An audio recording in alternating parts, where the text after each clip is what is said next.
জলঙ্গি থানার 319 নম্বর Haldarpara বিলেধার ICDS school. এখানে পড়াশোনা কিছু হয় না। এই যে ছাগল দেখছেন, ছাগল টাগল বাস হয়, কিন্তু আসল স্কুল এটা চালায় না সেভাবে। বিলের ধারে একটা নোংরা জায়গার ভিতরে ওখানে লেখাপড়া সেভাবে হয়ও না, শুধুমাত্র আসে এইভাবে। হয়তো আজকে বৃষ্টি হচ্ছে, ছেলেদেরকে খিচুড়ি আনতে যাবে, তারপরও দেখা যাচ্ছে সেটা মানে অস্বাস্থ্যকর পরিবেশ। এখানে আপনারা আসলেও দেখতে পাবেন যেভাবে বৃষ্টি হচ্ছে, বৃষ্টির ভিতরে মানুষ কীভাবে থাকবে। বিল্ডিং সরকারি এত বড় একটা বিল্ডিং থাকার কারণে বিল্ডিংটা ব্যবহার হয় না, পরিত্যক্ত অবস্থায় আছে। যে দেখতে পাচ্ছেন বিল্ডিংয়ের বর্তমান চেহারা, বিল্ডিংয়ের ভিতর টিতর সব মানে কোনো কিছুই ব্যবহার হয় না। এত ভালো বিল্ডিং থাকার পরেও ব্যবহার হয় না, কিন্তু ওরা কি জানে কীভাবে ওরা ওখানে চালায় সেটা আপনারা সবাই দেখেন। এখানে স্কুলের বিল্ডিং আছে, তার সাথে তোমরা আলগা জায়গায় ছেলেপিলেকে রান্নাকারী খাচ্ছে, ছেলেপিলে অসুস্থ হয়ে যাচ্ছে, বিভিন্ন নোংরা পরিবেশে রান্না বান্না হচ্ছে। কি ব্যাপারে হচ্ছে?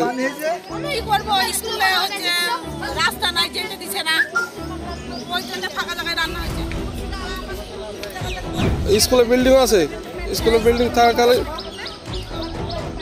ছাত্র কতটা এখানে? হ্যাঁ, ছাত্র কতটা আছে? হ্যাঁ,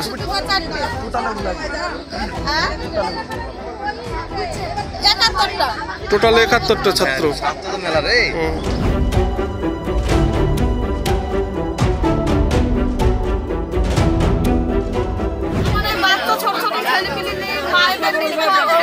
অসুবিধা হয়, খোলা জায়গায় আজ থেকে 11 বছর ধরে আমরা স্কুলটা করছি।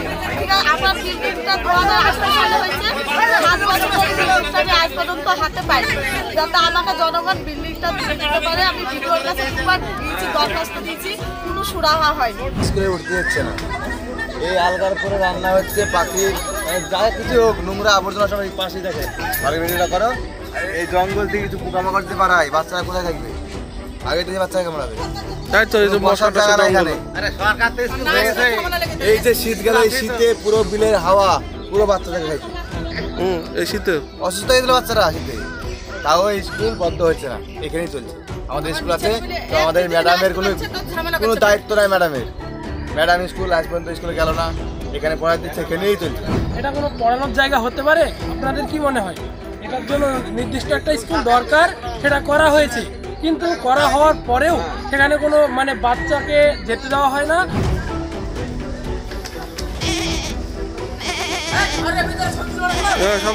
চলো ঘরের ভিতরে চলো।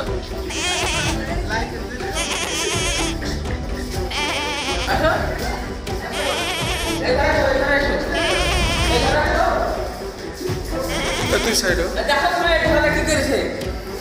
রেখেছে। আরে এখানে দেখো লাইট মারতে ছাড়ো জিনিসটা।